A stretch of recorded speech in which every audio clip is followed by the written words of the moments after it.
So, it's me, Mario, and I am here to introduce you to a special Beyond the Start Button podcast featuring my new game, Super Mario Odyssey, with special guest, Reagan. So, strap in and get ready to go Beyond the Start Button! Woohoo!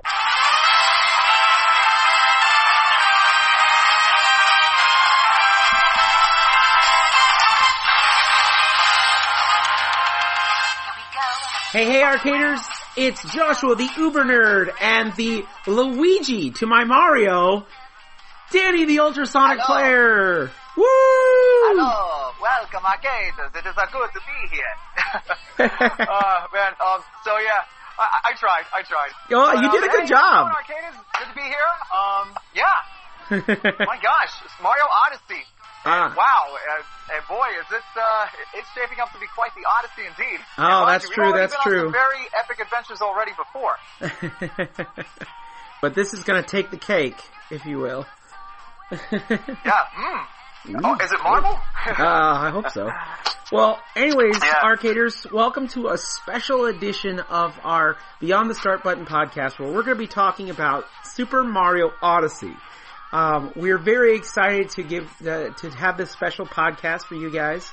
All of us here at the Arcade Archives, this is the website that we have, by the way, are very big Mario fans, and we were all very excited about this game. We were all getting Super Mario Odyssey, so we all decided to kind of jump in. In fact, not only is Danny the Ultrasonic Player, who is on our very expensive teleconference machine here. He is teleconferencing from, I don't know, where are you? California, Japan, where are you right now? Somewhere between the Mushroom Kingdom and New Donk City. So, I'm still working my way there. It's a big map, and apparently the map seems to form the rows as you go along. So it's a very interesting, mystical map that I've been given. But I am on my way there and just enjoying the journey as I go. Right. Complete with my own top hat. Awesome. Well, anyways, I do want to thank you for joining us. So in just a moment, the founder, creator, and all-around great boss guy, Raygun, is going to come on to the show here with me. We actually recorded as we were waiting at midnight for Super Mario Odyssey. So you're going to be hearing us. We did it live, so if you hear some noises in the background, some crazy stuff, a truck, a semi-truck that would not go away, and some other noises, please forgive us. That unfortunately, just keep an eye. Just one thing though, I will say, if you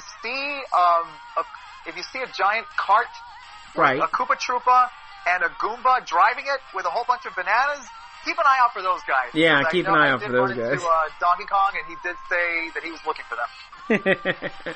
But so please forgive any background audio or anything like that. We also have a special guest who actually was our audience for most of the live podcast. It was not planned, so he was just there and he joined us. So we'll be hearing from him as well on the podcast. So for those of you who have never listened to our podcast before, welcome to the Beyond the Start Button. We usually talk about what we're passionate about. In fact, I guess since we're talking about Mario, I guess that qualifies. And usually we just talk about whatever we're passionate about for the month, be it comics, TV, video games, what have you. Doesn't really matter. Those are the kind of subjects we cover. But today, for this podcast, we decided to do something just a little bit special. So, if you guys just sit back and relax, we'll go back about 3 or 4 days from this recording and go ahead and turn it over to Past Me and Raygun. So here we go.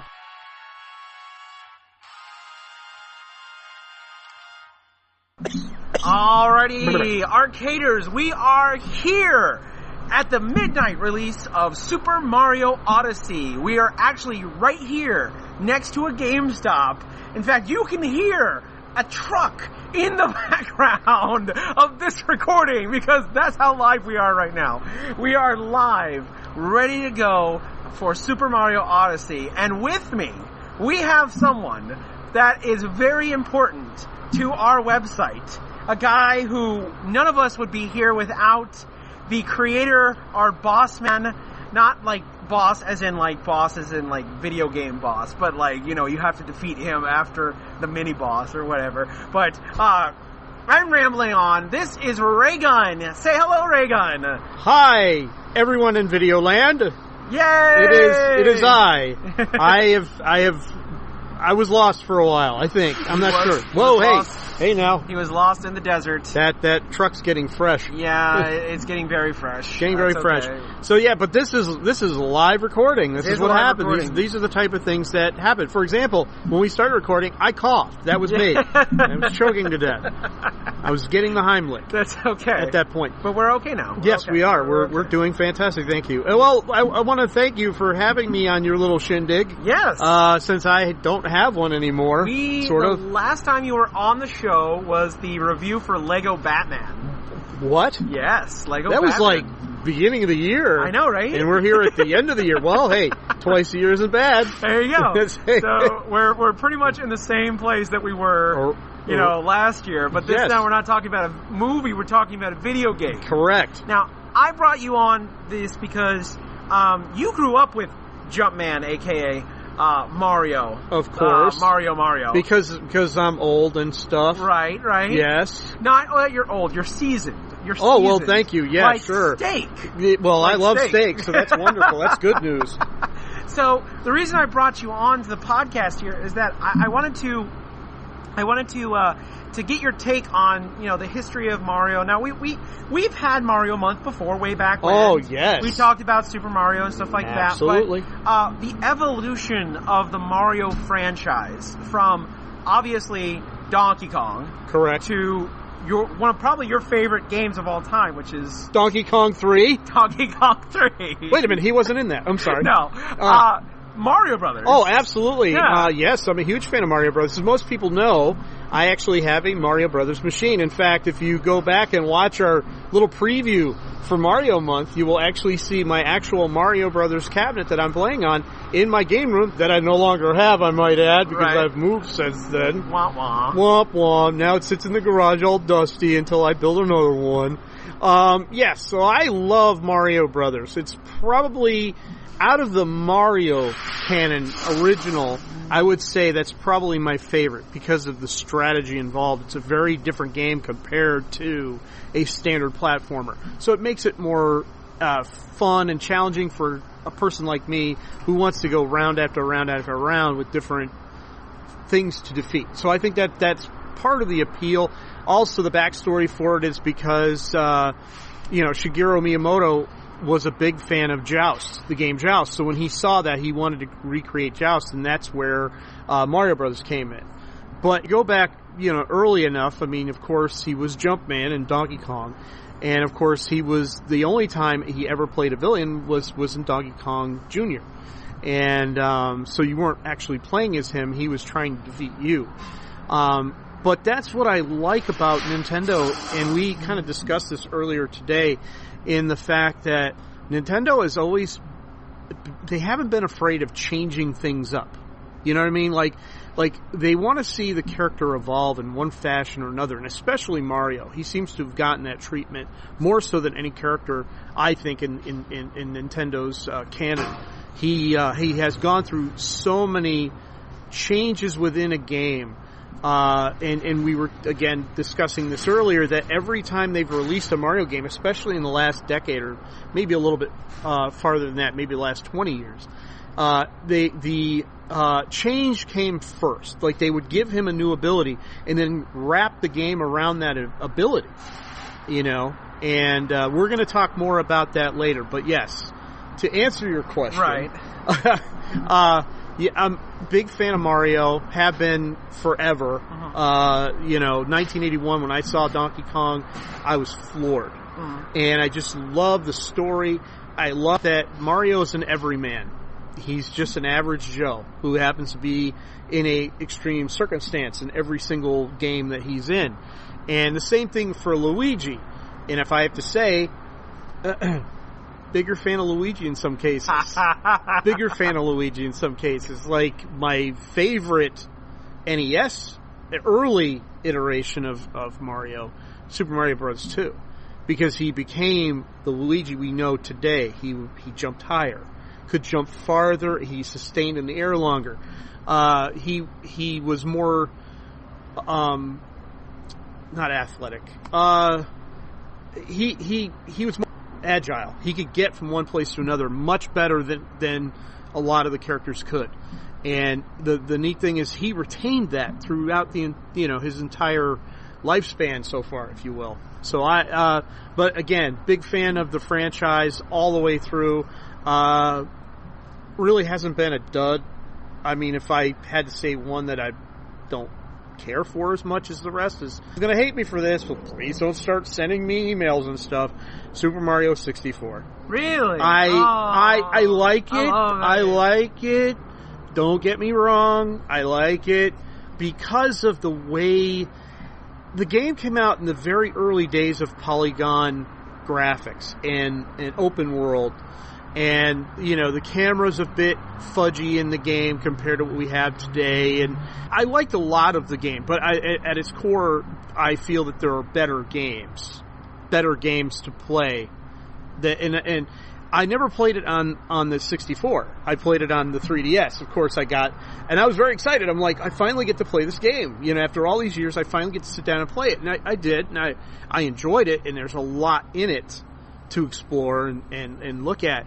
But it just, then, playing Super Mario Sunshine, completely different game, and much more, excuse the word, fluid, for a pun. Yeah, that's right. I like the way the game moves. It moves better, and so that's probably between that and Super Mario Galaxy, the original. Those are probably my two favorite modern.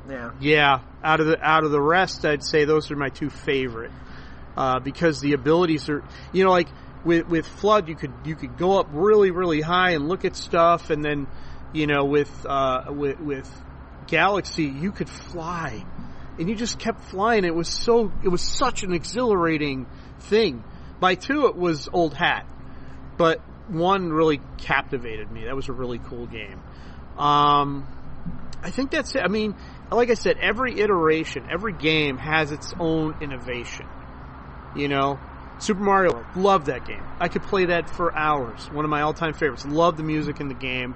Of course, we have Yoshi for the first time. Just a well-rounded game. The ghost houses with the booze, and just a really cool game. Now talking about me with modern Mario is, I think, one of my favorite Mario games of all time. Probably has to be a kind of a tie between Super Mario 64 and Super Mario Galaxy. Right. Because Super Mario 64 was the first jump into 3D, and I remember getting my Nintendo 64, which, by the way, the Episode 1 Pod Racer bundle set. Wow. Do we all feel old now? Wow. I bought it at Toys R Us with change that I had saved up through the entire summer. And on a side note, it's kind of a sad thing. Toys R Us filed for Chapter 11 this week. So yeah. I started on that one. I know. That's another podcast. That's a whole other podcast. We could talk about that for hours. But I remember playing Mario 64 the first time, and I was blown away because it was like I'm in a real world, for lack of a better term, because we didn't have the graphics we have now. Correct. But I was blown away because I could run around Peach's castle. I could go anywhere. There was no necessarily any linear way you could beat the beat the levels however you wish. I like that about Super Mario. I like that you could slide and you could grab things and throw them, and how getting shot out of a cannon and then being able to fly. The only thing I could probably say is probably the one thing that I did not like about Super Mario 64 is swimming. But no one even nowadays hasn't really done swimming all that well. Yeah. Underwater. That's the thing. Every game you ever play has this kind of poor swim mechanic because you got to dive underneath, and then you can't see for very far at first until everything kind of gets into focus, and you have to remember hold that button down or else you're going back up again. And especially down there, targets look like they're here, but they're actually over here, and the shadows are weird. And I have to agree. There's a lot of games that try underwater, and none of them are that great. Right. And that's what I believe is probably the worst part of Mario 64, that and the cameras. Yeah, but you have to remember, this was the first game where you could do that. Yeah. There really wasn't any game necessarily that had that. I mean, by that time, we had Crash. Well, right? you had Crash, but that was more of a 2.5 platformer. Right. So cameras really weren't an issue because they were fixing you in a specific point. Right. And they kept you that way. And the round might change where it's sideways or on a side view, and then things are coming towards you in another. So it was a very different game. I'd say anything equivalent or close to would be Croc. And that was on several systems, as I recall. I believe it was on the 64 as well. I never played that game. But here's an interesting story about Croc, and they kind of revealed it recently. Croc was actually supposed to be a Yoshi game at one time, and then they lost the deal, so they revamped the entire character and created Croc. And I was really excited because I wanted that open world, roam around feeling, and with Croc, the camera was terrible. Like, you had to rotate the camera before you could make that jump over a ledge because maybe you were facing it the wrong direction, and it just took forever to do because just the processing power, things move very quickly today, but back then to rotate a camera was a few seconds, and that could mean your life. Right. So it was a very different time, and everybody wanted it, but the only way you could really get it was on N64. Right. Everybody else tried it, and it kind of meh. Yeah. I think the only thing that came relatively close was Spyro the Dragon, the original game. It had very, very nice camera rotation and was quite quick, and just the whole flying thing. That was a really cool touch. So that was probably the closest you could get without having an N64. Was Spyro. Right. So yeah. Yeah, I agree. Now let's move on to the next modern Mario. That would be, I believe, Super Mario Sunshine. Correct. Yes. So now, after see, 64 was Super favorite. Mario Sunshine. Yeah. Now, I liked Sunshine. Yes. I thought it was a really good game, but it's a very underrated Mario game. And I don't understand why. I think because you got to remember the GameCube came out and everybody kind of focused more on the Xbox and the PlayStation 2. It really kind of lost its spotlight that it had all those years, and it was the first system that didn't shine the same way. Now, me personally, I love my GameCube. I still have my original. I still play the heck out of it. It's probably the most durable system I have. You can beat it to death and it'll still run. Yeah. And I loved just about everything on it. I have, and it's just a beautiful machine. In fact, one of my hopes, once we have the online stuff done on the Switch, is that they will do GameCube games on it, like they have with other systems on their shopping channel. I'm hoping for that. But yeah, I loved Sunshine. It was just the whole idea, and I learned this just a few days ago, that the idea for Sunshine came from a play mechanic. They started with like I told you before, they'll start with something they want Mario to do, that he hadn't done before. And this one particular move is the wall bounce, where you have two walls next to each other and he jumps from one side to the other. And that they developed it, and then they said, okay, now we have this new ability, let's build a game. Right. And then, of course, they came up with the whole flood thing, and they wanted to involve Dr. Egad. And that's another game we're going to talk about, because I think, personally, that is part of the Super Mario canon. Okay. So that's something we're going to hit as well. Next. But I love that whole cross-referencing to Egad, keeping it a part of the same universe. And the flood, you fly in the air. And it was such a gorgeous game. It was. Gorgeous game. And just the way they were able to do water. And the water just looks so real. You could reach out and touch it. Great story. And just a fun game. Yeah. And I have to be honest, it's one of the few I've never finished. Yeah. I've never finished Sunshine. And it's one of those go-to Mario games that every once in a while I'll bring out the GameCube and I'll pop it in and play like crazy. Yeah. And I love that one. Yeah, I do too. I like that they added Yoshi back in, because that was something that was missing in 64. Yep. I love that, just like in Super Mario World, right. It changed the music and added the right. Yoshi percussions. Right. I loved, being able to like go around the town. It was like a little bit more of an open world game. Yes. And just like with 64, you can kind of go to different places and you can kind of beat the game however you feel it. Right. So I like that ability about Super Mario Sunshine. And it did it much better than 64. It did. Tenfold. Right. It was amazing. And I do, though, think it's probably a very underrated Mario without game. question. Like I said, I think let's put it this way. Let's step back 5, 6, 7 years. Right. Had the GameCube come out in the mid to late 90s instead of the N64. Right. We'd be talking something completely different. Right. Number one, the controller was, to me, the GameCube controller is one of the best controllers ever. No, I agree. Period. I agree. Period. Just the way it's set up ergonomically and everything else.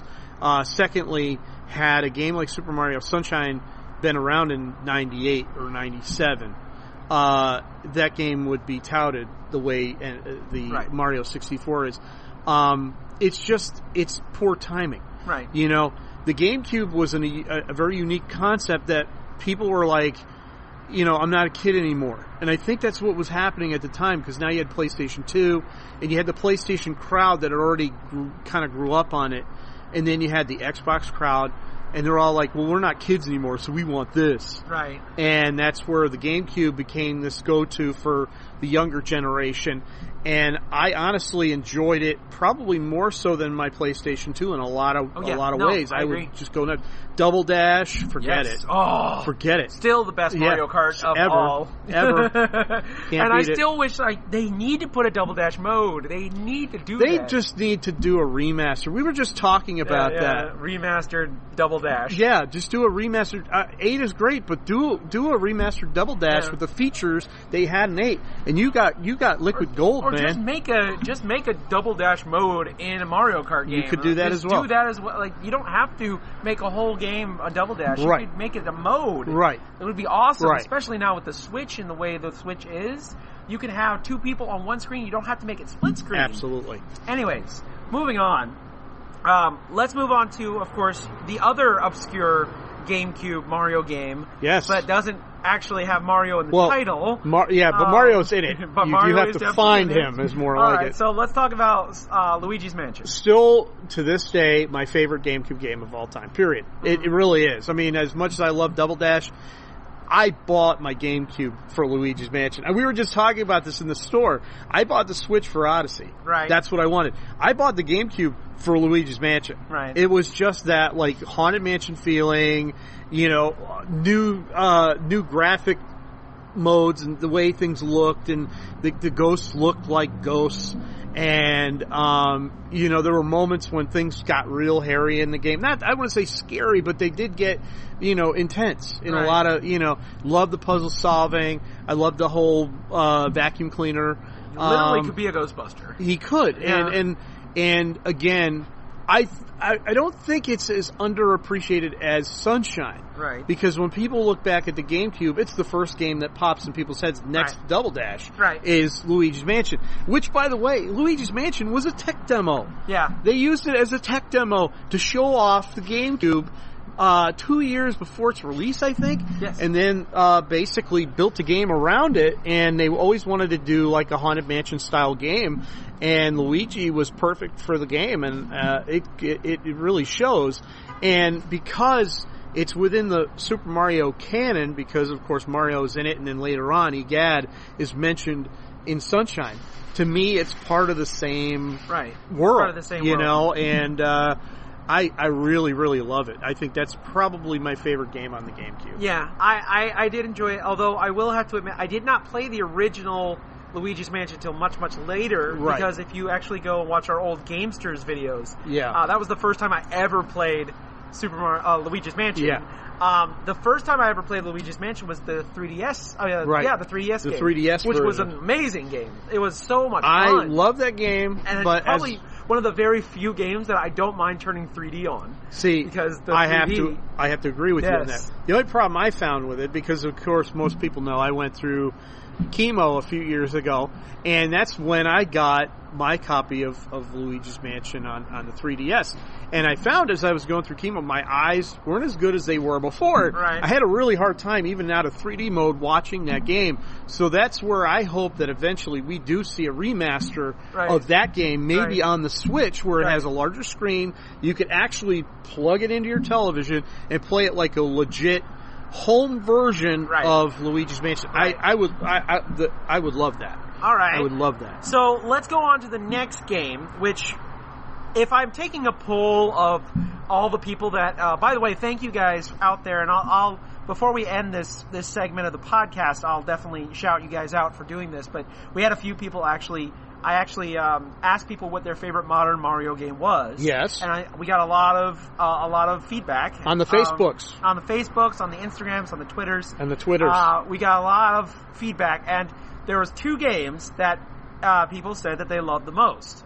Modern Mario-wise. Right. And that, of course, was Super Mario 64. Correct. And, of course, Mario Galaxy, which is the next Right. Mario in our timeline Okay, here. yep. Okay, so Super Mario Galaxy. That game, I can remember seeing it for the Wii and, like, just dropping my jaw. Because it was the first Mario game that Sunshine was beautiful, and Galaxy was like, whoa. Just in this, not only just the scope, but the little things got me in Galaxy. Like, all the stars were different colors. Yeah. And they were like little Lucky Charm marshmallow pieces. Like, you Yeah. could pick them up and eat them. Yeah. You know? And when a game has that, that's pretty amazing. But I have to agree with you. And I remember at that time, Wii's were hard to get. Like, Yes. I couldn't get one for a solid year. Yes. Nobody had it. I got it on a launch day. In fact, I was the first one to get mine in line. I knew I didn't like you. And There my, you go. My Okay. first game for the system was Twilight Princess. Ah. Yeah. That's a So good one. I don't really. A lot of people equate Twilight Princess as a GameCube game. I do not. I equate it as a Wii game. 'Cause Right. In my opinion, the Wii version was better than the GameCube. Oh, of version, course. but- Well, they just did that with Breath of the Wild. Right. Same concept. Right, but yeah, Super Mario Galaxy. I remember when I first saw it, the only thing that I was worried about was I was worried that I was going to get dizzy because there had only been a very few games that I've ever gotten dizzy playing, and I was afraid that this was going to be one of them. But it didn't end up that way because the gameplay is so tight, and you don't have to worry too much about the amazing. camera. Yeah, you know? because and really when he's flying, it's all automatic anyway, and it just kind of takes you to another. I mean, literally takes you to another place. But it's just it's very exhilarating. Right, is a good way to put it. yeah. You're just like, wow, this is amazing. Yeah. But I remember I waited a solid year to get that Wii, and there were other games I wanted, but again, it was that Mario title that pulled me in. I was like, I gotta have Galaxy, sorry. And I remember we found one, and I don't remember which gaming establishment had it, but it was one that started with a G, and the second part of it starts with an S, and we'll leave it there. And like another location had one, but they knew my wife, and they knew me, and they're like, if you get up there in the next 5 minutes, bang, we were up there. Grabbed it, and we got Galaxy, and of course one of those deals where, you know, my kids were relatively young at the time, and we bought it for them, Right, you know, and my wife's like, well, you can't play that until Christmas, and of course this was Black Friday, so it might as well have been March, you know, because I had to wait forever, and I just remember putting that game in, and I did not, and it was probably the first time in a long time where I didn't stop playing for almost a solid day. Right. I was on that game the whole time. And like the boss battles were amazing. Oh, yes. And like you utilized all of Mario's power-ups to Yeah. the fullest. Yep. I remember one of my favorites was the cloud one. Yes. Where you did the little twist and then like the little cloud appeared and you popped up. I love the bee. Yes. When you turned into a Oh, little Mario God. bee. That was the first time they used that. That was amazing. I was so happy. Like a lot of the power-ups were just so good. And then they announced when Galaxy was about to come out that they were going to have DLC. It was one of the first Nintendo games that was going to have DLC. Right. That they were going to have new levels and stuff like that.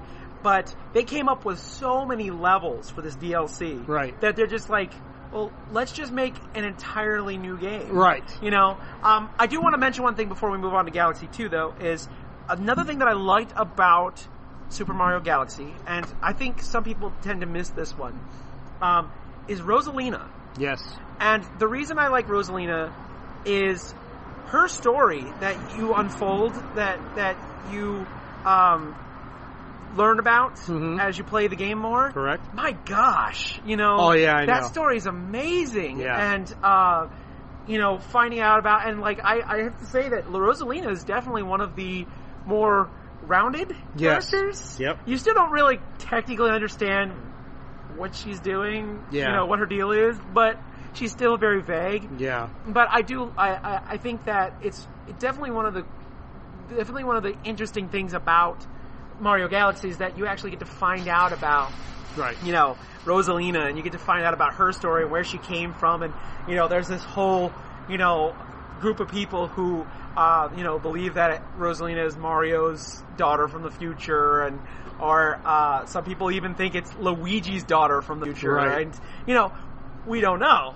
and it keeps very vague, and I kind of like that, but I do like that they took time to actually do character development in a Mario game. Right. Which, technically, Mario really hasn't had too much character development. No, you know who he is. Story, pretty much.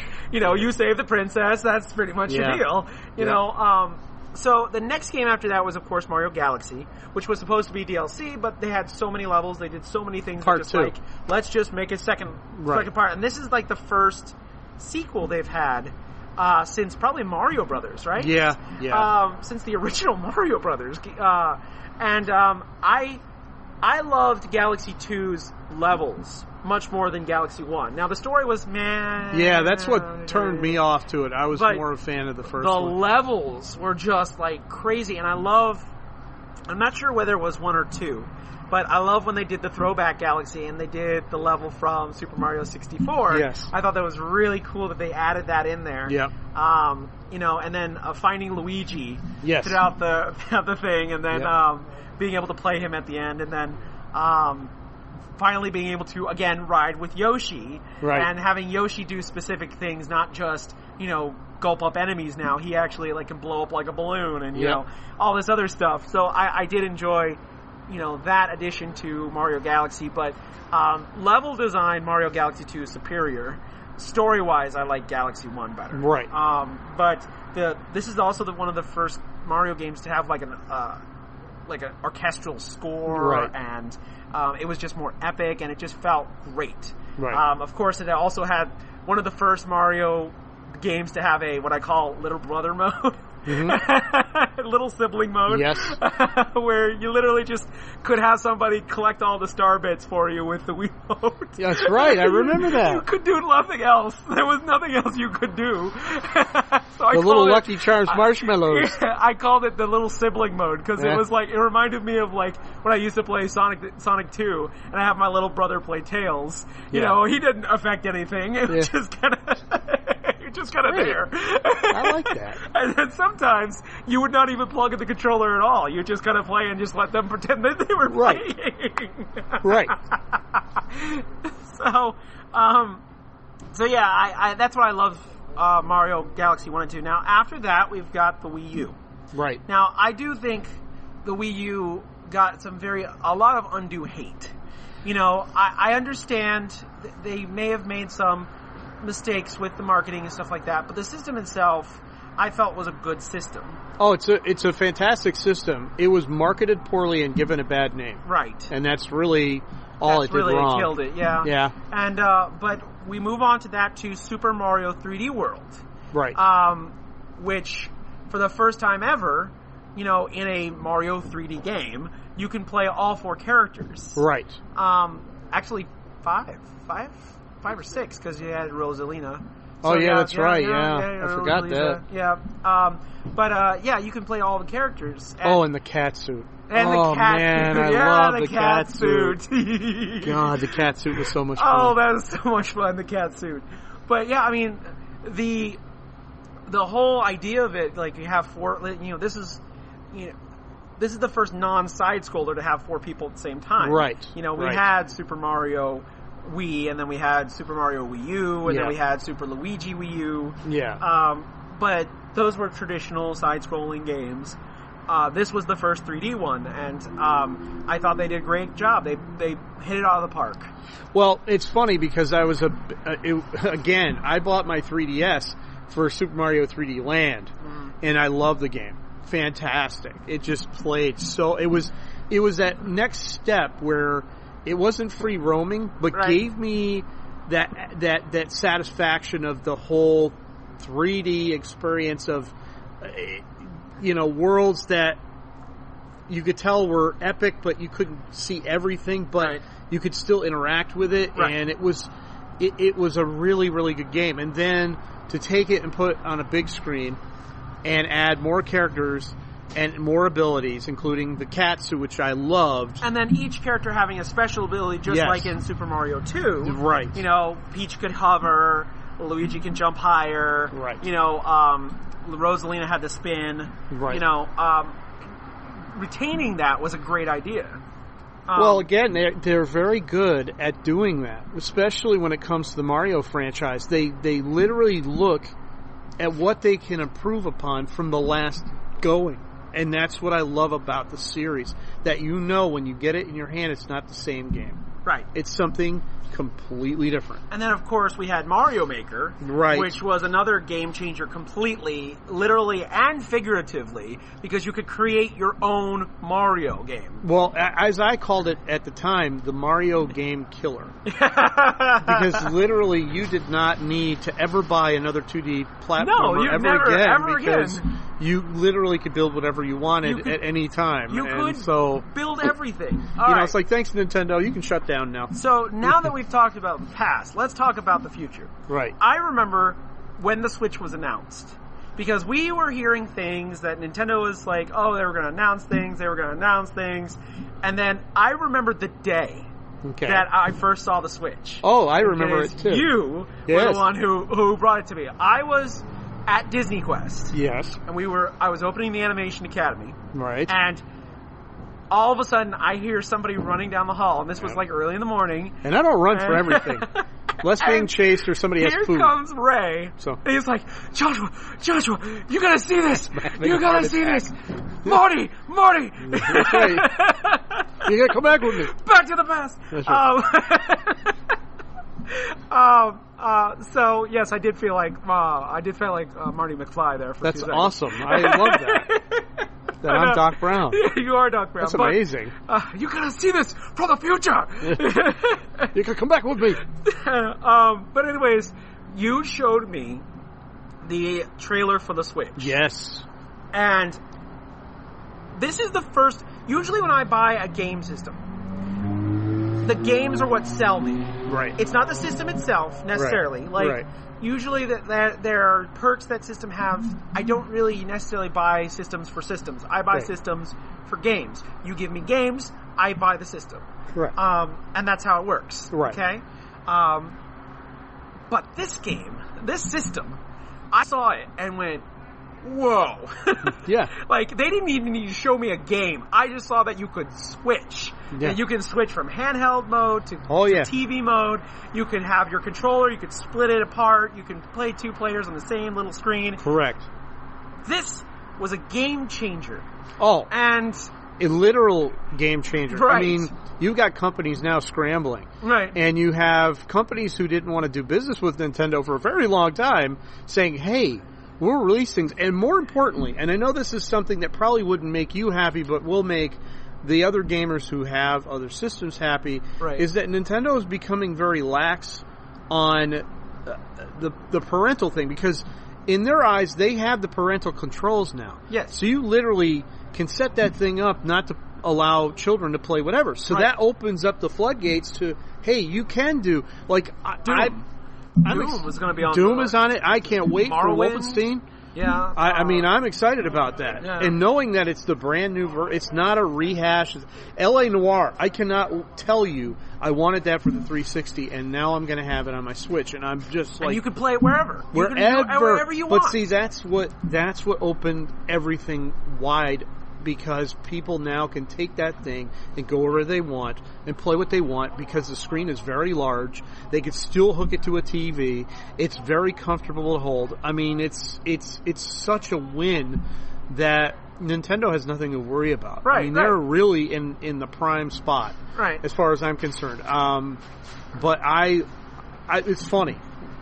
I have not bought, and this is a true story. Right. I have not bought a brand new system out of the gate since my NES. Nice. Okay, that just shows you I'm a cheap son of a gun. I don't spend money because I've been around the block. I'm like, well, if I wait a couple of years, they're going to have a gigantic library that I can get for pennies. Yeah. Why do I need to buy this? Right. NES was my last big purchase of a system, brand new, opening day. Okay.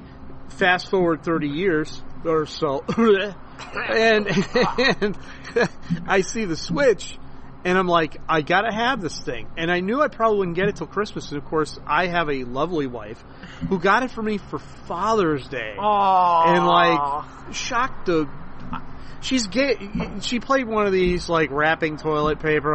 Very funny. Got me toilet paper, She got me all the controller stuff. Like those packages you can buy, like controller covers, this, that, and I'm like, honey, this is not for the Wii U. I can't use this. This like, Oh, she did the same thing my parents did when they got me the Genesis when I was a kid. and then she whips out the receipt, which, by the way, I needed to bring for my Odyssey purchase tonight. Yeah. But out of the gate, I have not had a new system since '85, and so I'm so excited to be a part of this. In fact, my wife was like, "Why the heck do you have to go down there tonight to pick it up?" I said, "You know why?"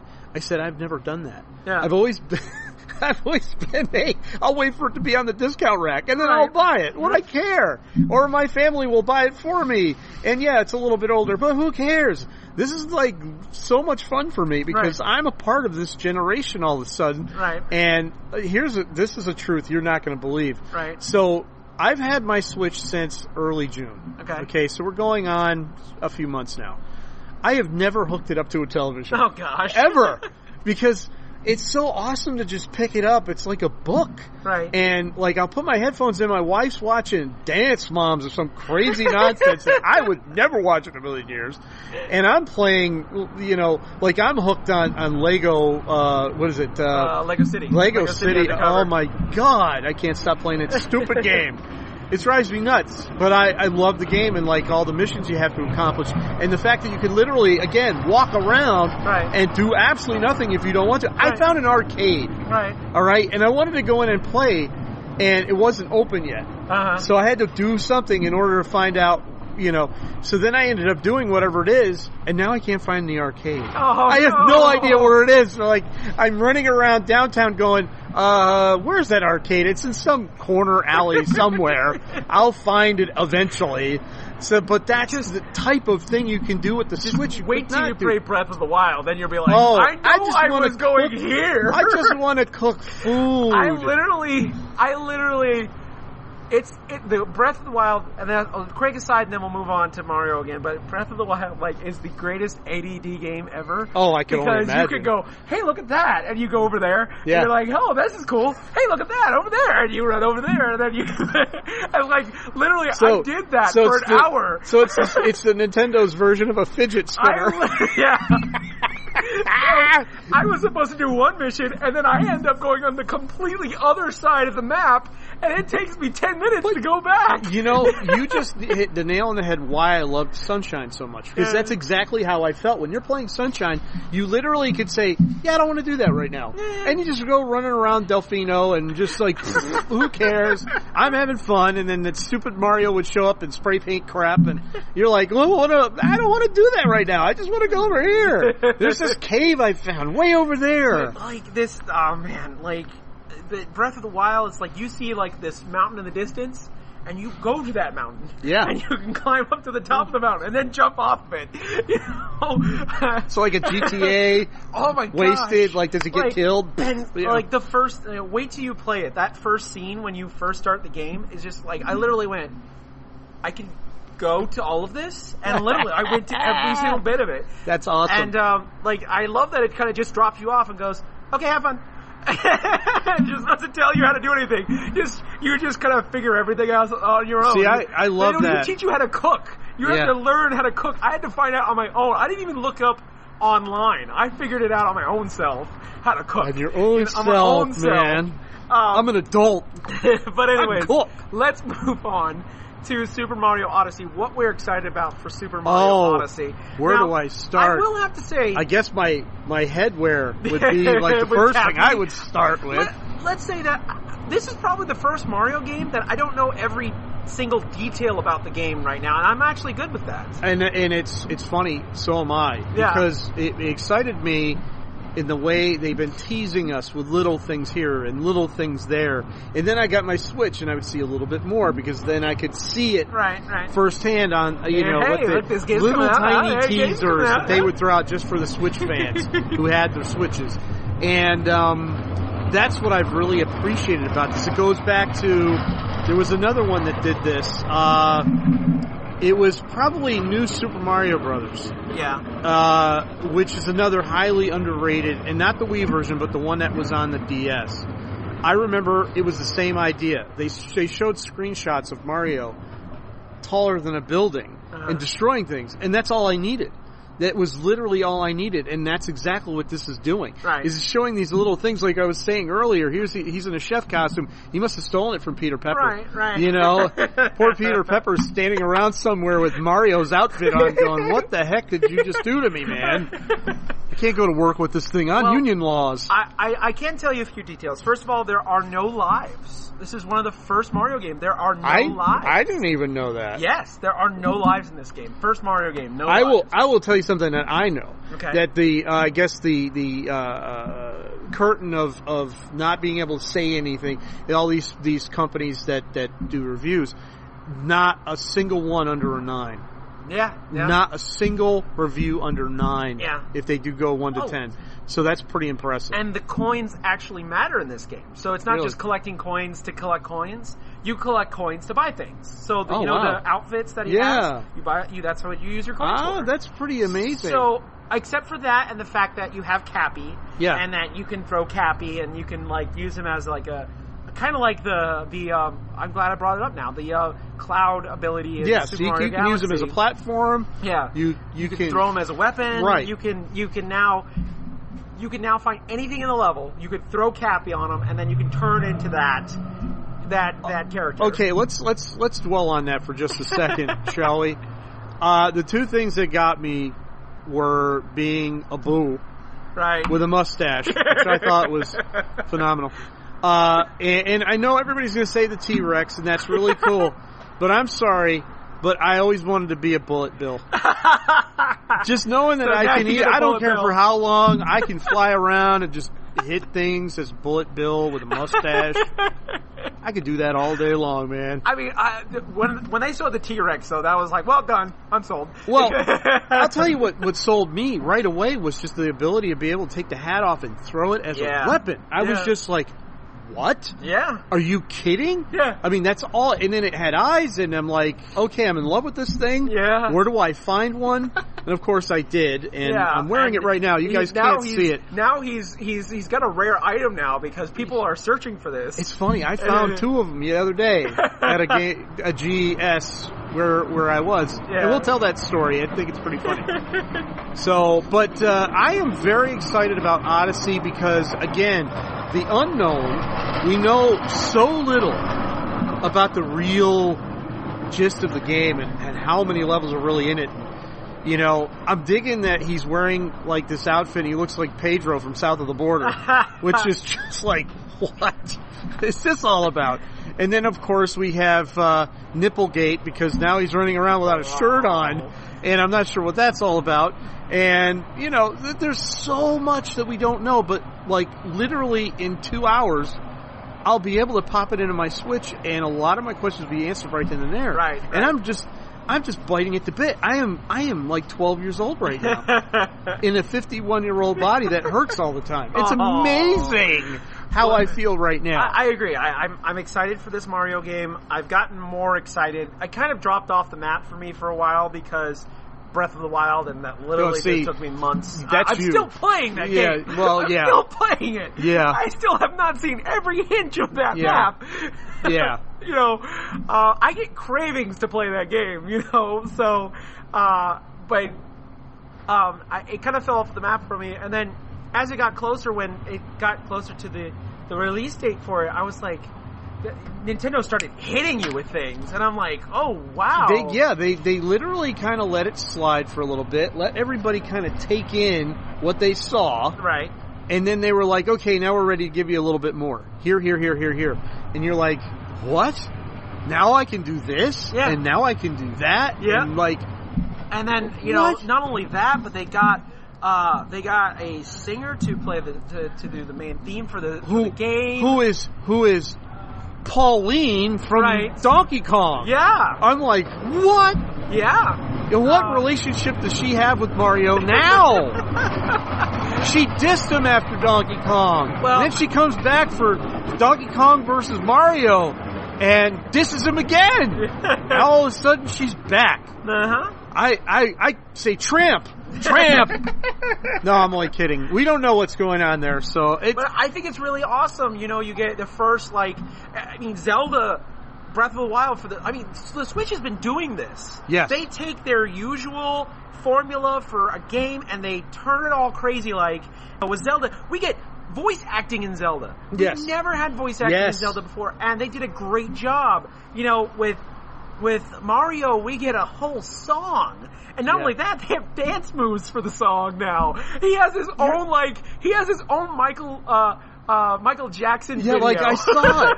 And he's dancing, and I'm like, I'm not sure how I want to take this. I don't know. I'll tell you the one thing that freaked me out. There's one thing that did freak me out. Okay? He inhabits humans. Uh-huh. Okay? And that was the one that really got me because, this thing called New Donk City, and he's there, and, no one looks like him. He's completely different from all these other people. Yeah. And then there was one very brief scene where he inhabits one of them, and it's just freaky. It is just freaky to watch like these. Tall Mario. No, that's nightmare fuel. Sorry. That's almost Freddy Krueger territory. Way over here. No, but there is something very Slender Man weird about him jumping in this body. And they don't look fully human. They just kind of, you know what they remind me of is, let's jump back to the Wii, but the Wii Fit girl. And then the Wii Fit guy, they're that kind of vanilla looking. We're just here. And that's what they look like. And then he jumps in them and he's doing all kinds of crazy stuff. And I'm like, that's just weird. And they only showed it for a few seconds in one of the preview trailers, and I'm like, yeah, that's creepy. Yeah. I don't know that I'll be doing that because that just doesn't, unless I have to, because I'm figuring that there's going to be, you have to utilize certain people or certain groups of things because of their attributes. That's what this is all about. I mean, they've even said that Bullet Bill is only used in certain levels, and you could jump in them and do this and do that. So I'm assuming that's what all of this is about, is you'll see a certain character, you can inhabit him, he'll allow you to do this, and then you leave him and go to this one, and who'll allow you to do something else, and that's each one is a different key to unlock a different door. It's kind of how it works. Yeah. So, and I'm good with that. I'm fine with it. I want to see how free roaming it is, so I'm pretty excited about that. That's the big one. That whole southwestern looking, that was what got me, because if you recall, that was the first screenshot. Yeah. Was that area, and I'm like, really, Western town. Yeah. That just knocked me off my feet. I'm like, it looked unlike anything we had seen in a Mario game before. And that's another thing, is so many diverse levels that we have never seen before in a Mario game. And diverse minions. It's not just Goombas and Koopas anymore. No. You have a whole, every world has different villains that you know, and stuff. So I like that. I'm kind of sad that I can't get the amiibos though, because the amiibos aren't coming out right away. And good luck trying to get them once they're here. Yeah, no. Because we know it's going to be one of these. You have to wait until the second wave of them comes out before you get them. It'll be one of those, sorry guys, Nintendo only released 2 of them. Yeah. And that's all we're getting for a year. But I want that Mario with the top hat and that's the one I ultimately want. And Princess Peach with her wedding dress and Bowser with you. I gotta get those because if I ever decide, because of course mine and my wife's 25th anniversary is coming up in the next 2 years, and wouldn't it be nice if I could surprise her by, renewing our vows, and we could use those on the wedding cake? Yeah, I know, right? Because they're already dressed. That's what I was thinking. So I'm like, there you go, Mario and Peach. That's awesome. And her nickname is Peach, so it works out perfectly. Yeah, I would probably do that too. I think that's pretty awesome. My wedding, I put the two little Meepos on the top of the cake there. But yeah, I'm excited about it. I also want to really quickly, I want to mention some people who sent us some feedback. Yes. Real quick, but by the way, stay tuned because me and Danny are going to come back and we're going to actually give you our first impressions review of Mario Odyssey. I won't be a part of that. He won't be a part of that. I have things to do. He has lives and yes, I have so many things to do. One of the things I have to do is finish up that Donkey Kong retrospective I started over a year ago. I think needs to be finished eventually. But so I wanted to thank Jason Zonka. Yes. He is a friend of mine. He also he's known as the Jersey Devil. He does the Gamer Feedback podcast. So I want to go ahead and give him a free plug. Awesome. He said that his favorite Mario, modern Mario, was 64. Okay. A friend of mine, Ben, asked me if Mario Kart counts, and I said, sure. Why not? Hey, why not? Mario Kart's awesome. Another friend of mine, Christopher. He loves Super Mario Galaxy. He says that space is cool, the platforming is on point. Rosalina is my fave Mario character, with a super compelling, heartbreaking story, which I agree with. Okay, about.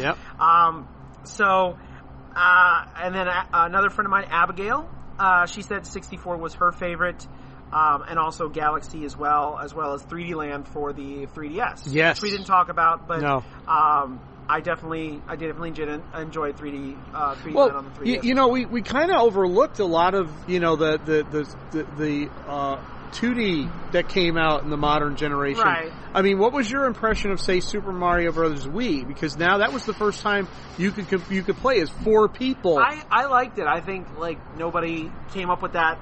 Why didn't we not come up with this before? Yeah, exactly. Especially since the GameCube had four separate right. We things. could have done that all along. But I agree. I did enjoy it. The reason why we skipped the side scrollers is mainly because we wanted to stick to a game that was very similar to Odyssey, more of a roaming. I get it. But yeah, I do enjoy a lot of the Mario, a lot of the side scrollers. Yeah. I love side scrolling. That's one of my favorite genres of gameplay. So I do love, when they come up. I remember the first time I played New Super Mario Brothers. Yes. And I could have the raccoon tail and fly again. Yeah. That made me cry. Yeah. I don't know if it made me cry, but yeah. Because Super Mario Brothers 3 has a special place in my heart. Okay. So when I was able to be in the raccoon suit again, it just made me cry because I was like, oh, I can fly again. It's so amazing, So, anyways, let's move on. Okay. So we're moving on to Instagram. Okay. We had one person bring up, and his name is Scattered Brain Podcast. Okay. Podcaster who's been following us on the Arcade Archives Network on Instagram. So follow us on there. People are following us? Yes, people are following us. Man, I step away. What the heck happened? So he says that Super Mario Galaxy 1 and 2 is his favorite. He got sucked into 64 was his childhood jam. Right. And he used to play it all the time with his brothers.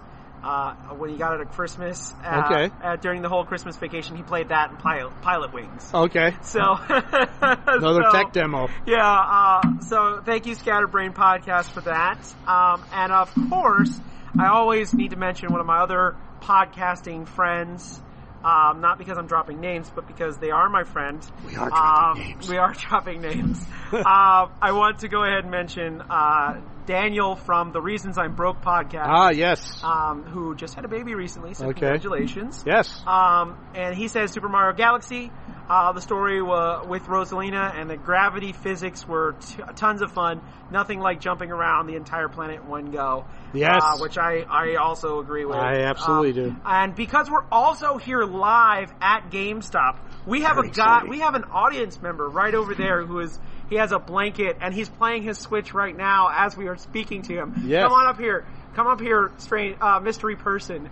Come on up here. Hello. Welcome to our show. So since you are here and you are listening, I thought you'd, have you jump in. So what is your favorite modern Mario game? Spin-off or main series? Main series. I would say Sunshine. Sunshine? Sunshine's my absolute favorite. Yeah. Flood was great. The world itself was just amazing. I don't like the Hawaiian setting, but Sunshine makes it very, I don't know, fantasy-like? I don't know. Something about it felt really otherworldly, like any other Mario game. And the whole water gimmick just felt right. It felt... Yeah. I know people don't like Sunshine a lot, but to me, there's just something that you can't get with any other Mario game. And they're out of their mind because it's a great game. It is a really good game. We were talking about it earlier. It's a very underrated Mario game. Absolutely. I think I can't wait till they bring that on the Switch, because they already announced they're bringing GameCube games on the Switch. I cannot wait. I want it to be HD. Yes. I want it HD. If they can HD it and make it, done. I can't wait. Oh man, we were just talking about that. Yeah, because that's between that and Luigi's Mansion, and I would be all set. So, introduce yourselves to the people who are listening at home. Hi, my name is Sola. I'm just a guy. I kind of did videos for a while, right? But I actually have this exact mic. Oh, awesome! Very cool. Well, thank you for joining us. I saw that you were watching earlier, and I'm like, well, I'm going to listen to podcasts on my phone, but then I was like, okay, these guys are doing a podcast. We're just recording live. See how good that is? Right? See, we're grilling. Awesome, man. We're guerrilla recording right now. We're reaching the masses unlike any time before, because literally no one was listening before. Right. So, but I want to thank you guys so much for joining us. Thank you everyone who commented. Thank you for coming on over and jumping into the podcast. So stay tuned, because me and Danny are going to come back, and Danny's going to give his 2 cents. Yes. His 2 coins. Correct. About his favorite modern Mario. Wow, it's hard to say that. Yes. Modern Mario game. And then we're going to go on to our first impressions review of Super Mario Odyssey. So stay tuned, everyone, to our podcast, Beyond the Start Button. Yes, and thank you for allowing me to actually say something on a podcast again, because I feel very lonely. And you should join it. Like I'm trying listeners to get him back. Yes. Maybe do a segment on our podcast. I'm working on it. So like I said, I have to finish that Donkey Kong series. There you go.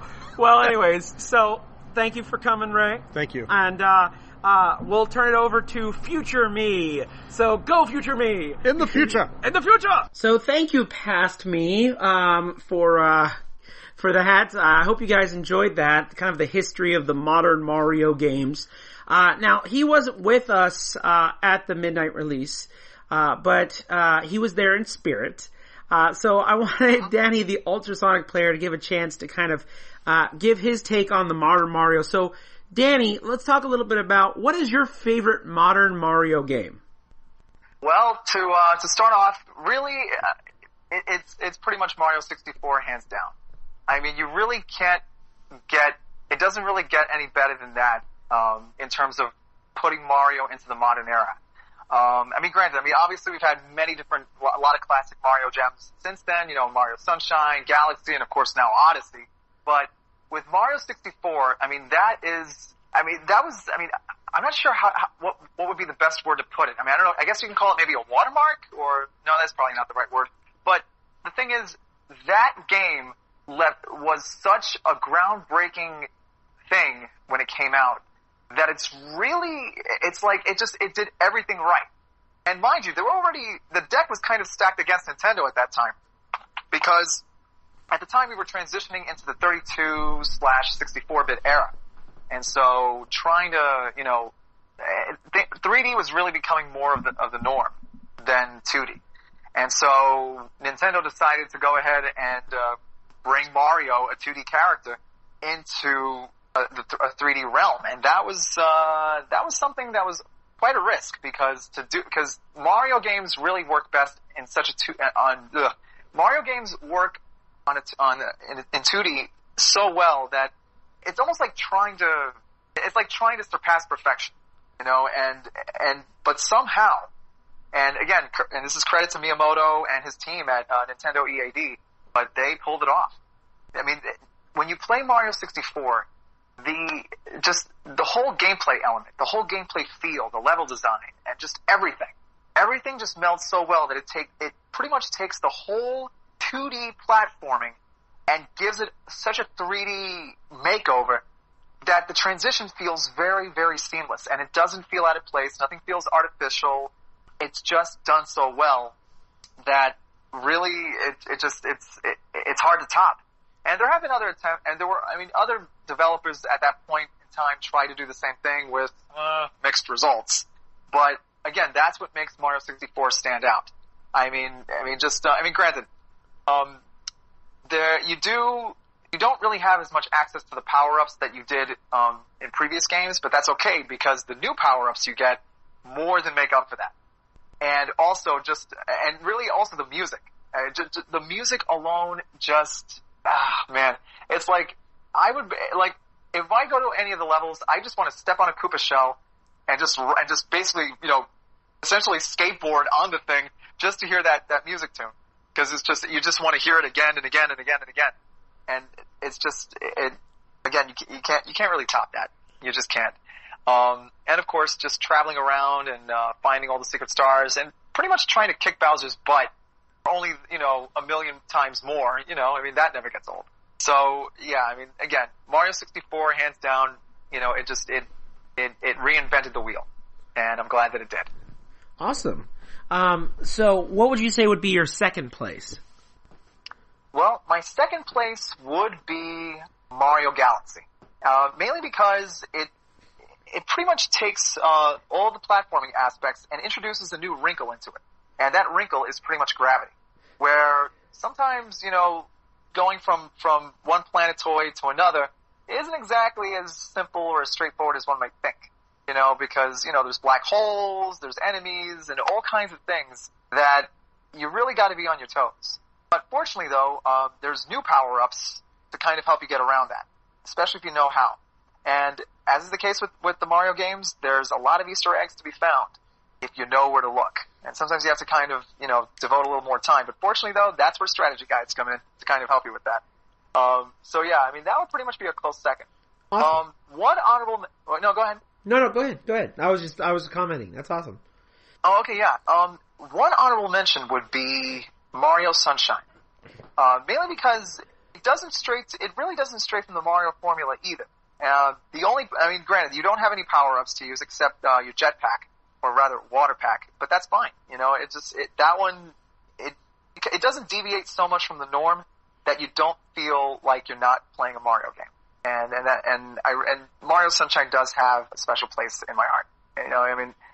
Plus again, who doesn't want to go around and just spray bad guys with water, it's kind of like what a lot of us used to do as little kids, with the super soakers and whatnot. Well, very cool. All right. So now let's move on to our first impressions review of Super Mario Odyssey. Now, I want to be very clear that when we talk about our first impressions, this is just a review of the game as we have just played it. We have not beaten the game. I believe I'm farther than you, Danny. Yes, you are. But none of us have beaten the game as of yet. As of the recording of this podcast, none of us have beaten the game. So what we want to do is something that we've actually done on the Arcade Archives for a very long time. If you go on the site, thearcadearchives.com, you'll actually see what I mean. We have first impression reviews of a lot of games. I've done a few in the past. I know you've done a few, if I remember correctly, Danny. We kind of want to give you what our first impression was playing the game, for the first time, booting it up, trying it out. So that's basically what we're going to be doing now. We're going to give you that impression. Since Danny was talking, I'll go ahead and start with my review. Danny, if you feel free, go ahead and ask me any questions that you want. And one other thing I do want to mention, we will try very, very hard to stay away from spoilers. Okay? I will try harder because I've been farther. But, Danny, I promise I won't spoil the game for you because I believe that this is a game that needs to be experienced. It's something that you need to make sure you stay away from all spoilers. And I think Nintendo did a great job of not telling us everything that's in the game. So I feel that this is going to be, that's what we need to keep doing with this review. So, starting off, I really, really enjoy this Mario game. In fact, I would probably say that this has become my favorite Mario game so far. Out of all the modern Marios, this is probably by far my favorite. And the thing that I love about it the most is it takes pretty much all the modern Marios that we've been talking about in this podcast so far, it takes all of them and mushes them into one game. So the land is as big and as vast as Sunshine, and you have each level has secret power moons as opposed to power stars.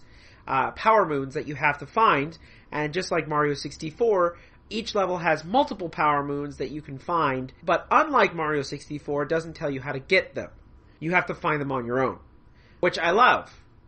You can actually, by the way, this is not a spoiler because you can find this information on the site. You can actually scan any of your amiibos in the game, and they will actually give you a hint to where specific power moons are in your specific level. So if you're having a hard time finding a power moon, you can actually just scan any of your amiibos. Doesn't matter what it is. You can scan any of your amiibos and they'll help out in that respect. So I thought that was pretty cool. Since I'm talking about amiibos, I got the privilege of getting both the Peach and Mario Odyssey amiibos. They're both in their wedding dresses.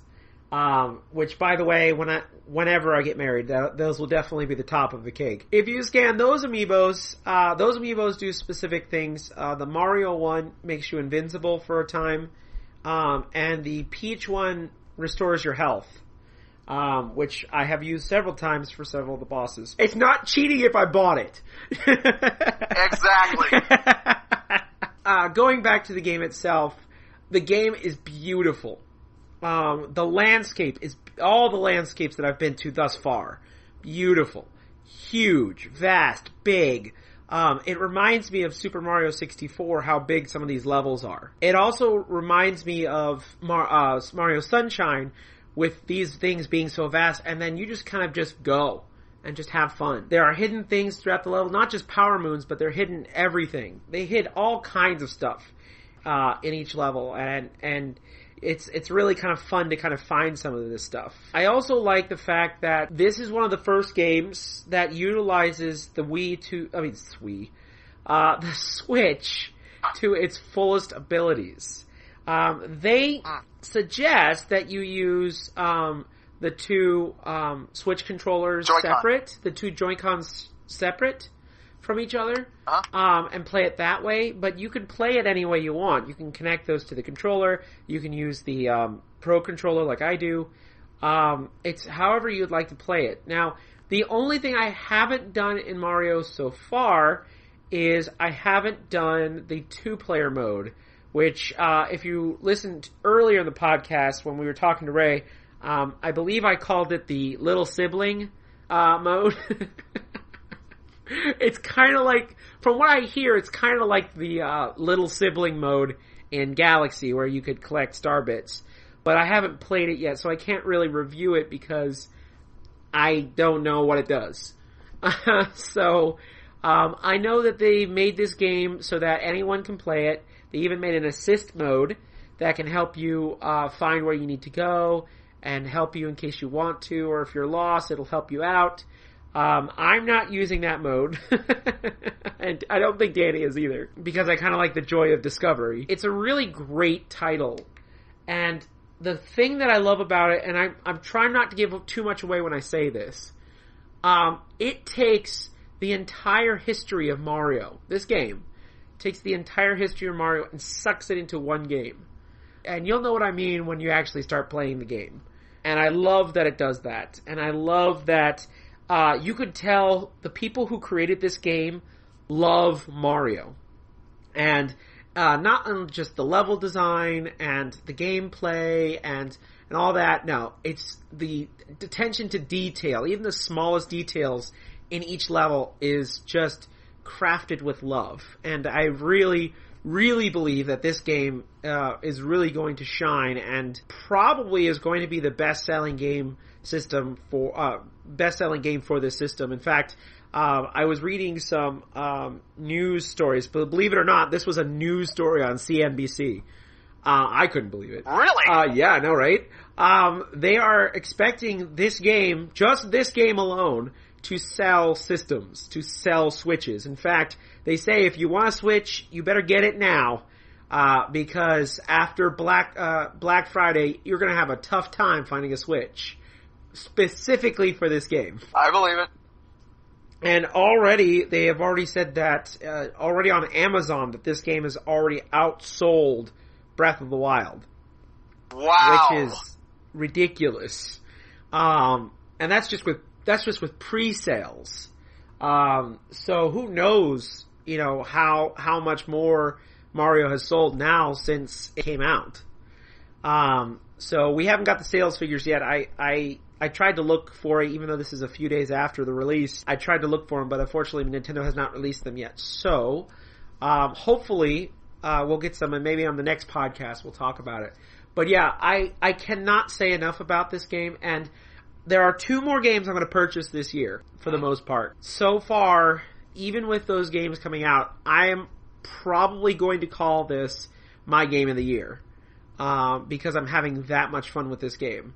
Now, I haven't played the other one, so I don't want to say it completely, but I think this may be my game of the year this year. So, Danny, what do you think about this game so far? Well, so far I'm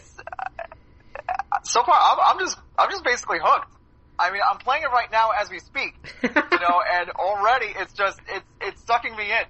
It's as is the case with the best Mario games, you just want to sit down, play the thing, and just forget about everything else because it's that good. Right. And mind you, I'm still on the Top Hat Tower, but oh my gosh, I can't. Oh man, stop me before I go on. It's that good. Right. I just can't believe how much this game is, like, honestly, it's my favorite Mario game now. It really is. It has turned into my favorite Mario game. The characters are lovable. The worlds are incredibly detailed and wacky, but also, like, nothing is what you expect it to be, which I love. I love that it's like that. Nothing is what you expect it to be. And I love that about this game. And I feel that that's kind of the... and we've talked about this with Ray, and I'll talk about it real quick with you.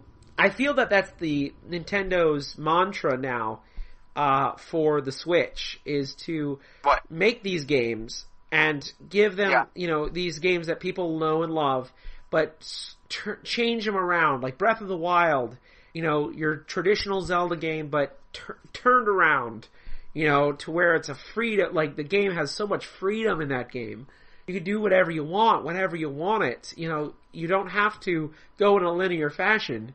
With this game, with Mario, it takes the usual Mario formula, that we saw back in Mario 64 days. And, it kind of turns it on its head. With the fact that this is the first Mario game that does not have lives. You don't have 1-ups in this game. There are no 1-up mushrooms in this game at all. If you die, you lose coins. And this is also, I feel that this is the first Mario game, that I actually feel that coins actually matter. Like, I actually am trying to collect coins now, because, these coins actually do things. And again, I'm not going to spoil what they do, but you want to collect these coins. And each world has its own currency as well, which is interesting. So you have two sets of coins that you have to get. So that's interesting. I really do like that attention to detail. I really love the characters. The story is very interesting, and I can't wait to see. This is probably one of the first Mario games that I've actually sat and went, yeah, this story is quite interesting. So, like, most of the time it's just, okay, let's just save the princess, that's pretty much it. With Galaxy, the Rosalina story that we talked about earlier in the podcast, that was just a side thing that you just kind of did as kind of a side mission.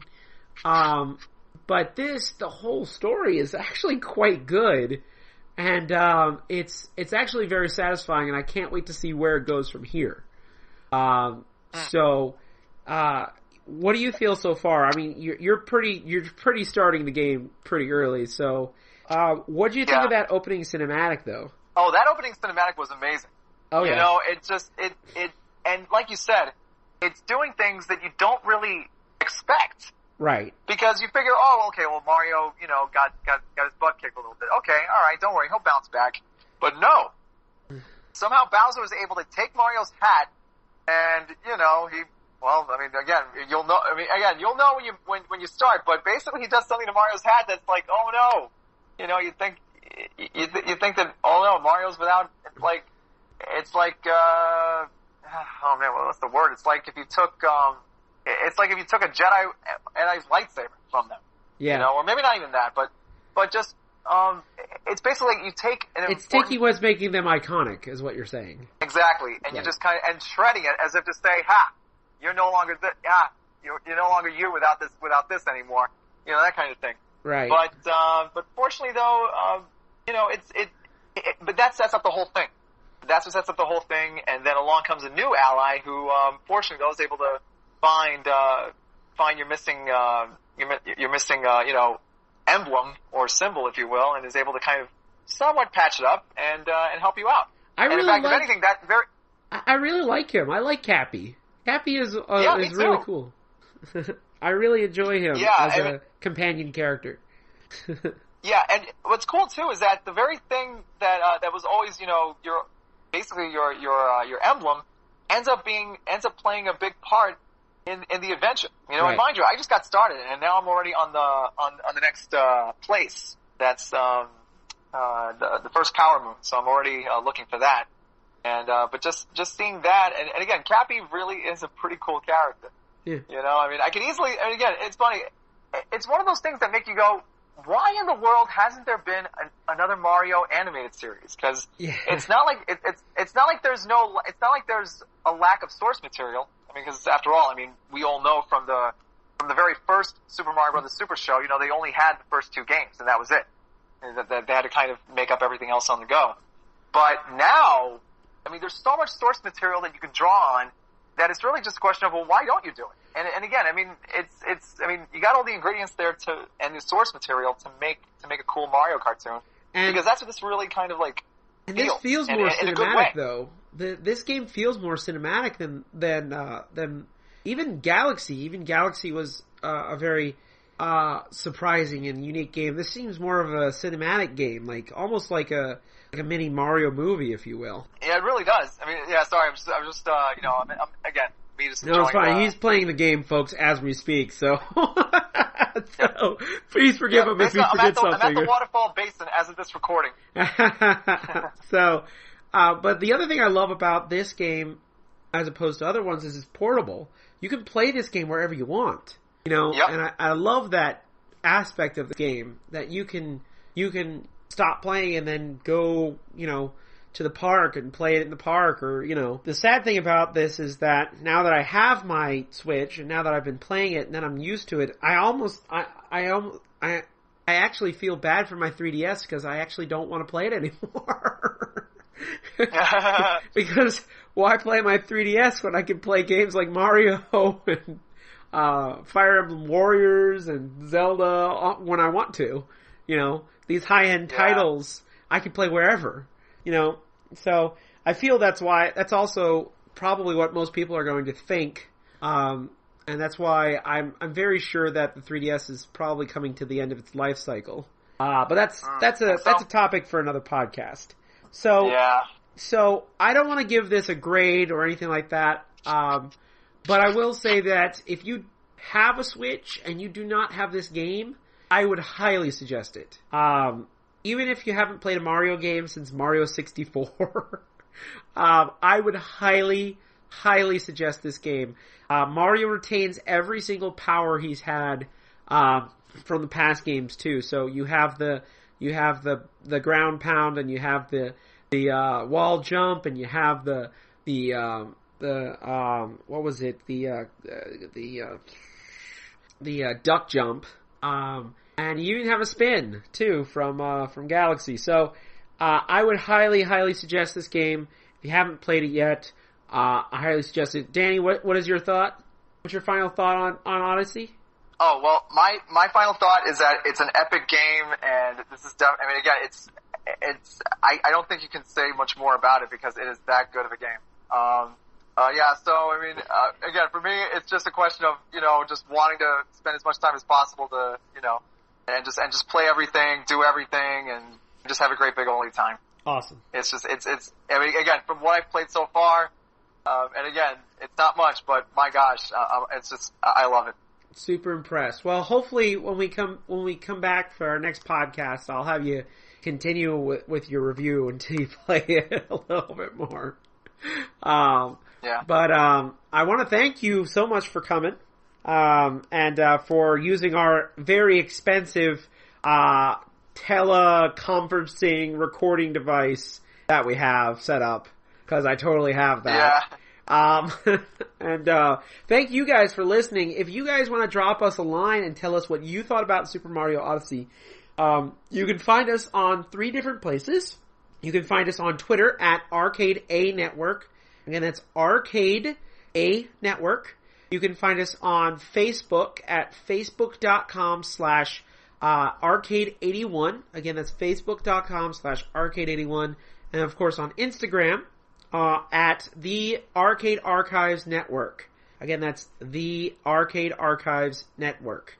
And you can actually find us on the website at thearcadearchives.com. You can also send us your questions, comments, whatever you'd like on there. Now, you can personally get in contact with me on Twitter at ubernerd527. That's UBERNERD 527. And that's on both Twitter and Instagram as well. Both the same handle, ubernerd527. That's where you can find me. Now, what about you, Danny?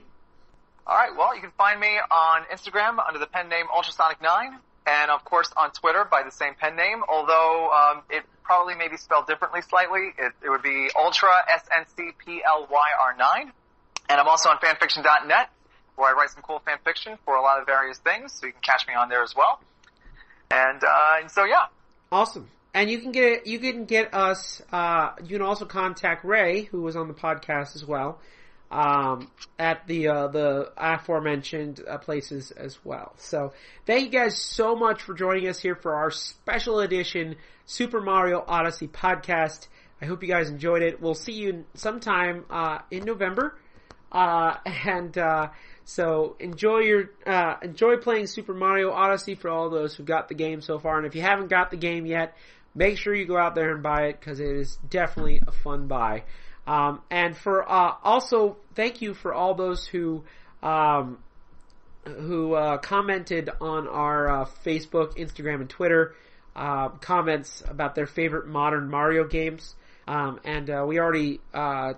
already gave their names earlier in the podcast, but thank you guys so much for joining us, and for all the great info you gave us. So that was awesome. So thank you guys very, very much.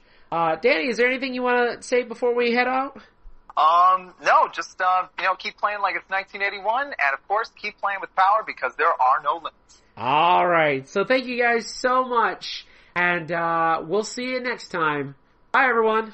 Hey Arcaders, this is Ray Gunn from the Arcade Archives Network. I hope you've enjoyed the podcast that you're listening to. If you're listening on iTunes, please give it 5 stars. A lot of time and patience go into every podcast we do. 5-star ratings help us so we can continue giving you this quality entertainment every month. And don't forget to share us with your friends. If you're listening to us on YouTube, please give us a like and subscribe to our channel. And if you're over on our Facebook page, please like and share. Once again, we do this for you guys, and we enjoy doing it every single month, so every little bit helps. So please go online and like us today. Thanks, keep playing like it's 1981, and I'll talk to you guys later. Bye now.